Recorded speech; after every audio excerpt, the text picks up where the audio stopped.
But it is very reasonable service to lay down your life for the one who laid down His life for you. It is a reasonable thing. There is nothing that the Lord could ask of me or you that is not reasonable. If He asked me right now, without even saying goodbye to my wife, to get on a plane, to fly to the Middle East, to preach in the plaza until they cut me to pieces with swords, it would be reasonable. My prayer is that one day God takes my 2 sons and uses them. I tell people, and they're almost angry with me, if one day my boy comes to me at 18 years old and says, Dad, I'm not going to college, well, son, what are you going to do? I'm going to go to such and such place where they kill Christians, and I'm going to walk across that border and I'm going to preach, because that's what God's told me to do. Dad, will you take me? Will you take me at least to the border? Son, I'll take you to the border. I'll watch you cross, and I'll kiss the ground that your blood falls upon.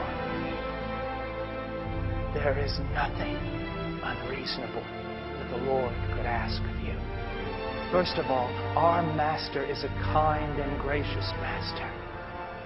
He loves His lambs. He is the Good Shepherd.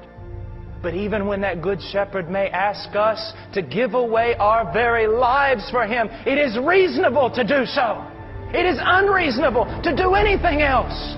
It is so unreasonable to live for a temporal, passing world that has been given over to fools. It is very reasonable to live for the Lord.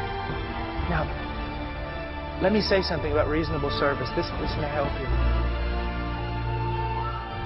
It's a short personal testimony about something that the Lord did in my life. I took great pride in my devotion and my dedication. I took great pride in that I studied harder than anyone else at seminary.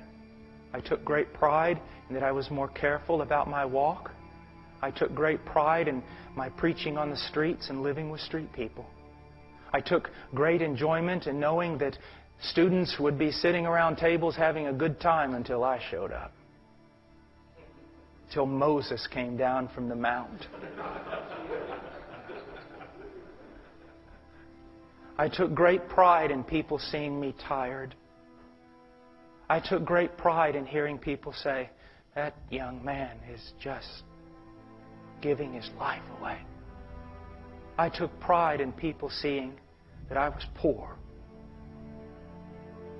and that I would not take anything from any man. And then one day, I was with a man who's discipled me for years. You might know him, George Mueller. I was rereading Brother Mueller, and I caught a statement that I'd never heard before. He said this: he never wanted anyone to see him tired, burdened, distraught, or needy, because they might think that his master was cruel, uncaring, and unable to provide for him. You do not glorify God by what you do for Him as much as God glorifies Himself by what He does for you. Never forget who is saving who here. I used to think I was glorifying God by giving away absolutely everything, by wearing myself out and everything else. But what I was doing was glorifying self. Never forget when it says that we're to glorify, whether we eat or drink or any other thing, we're to do all for the glory of God. Never forget that eating and drinking is receiving from the Lord. When you eat, from where does that food come? From the Lord. When you drink, from where does it? We glorify God more by demonstrating to people all that the Lord has done for us instead of demonstrating to everyone what we've done for the Lord. And that is a statement that will free you up.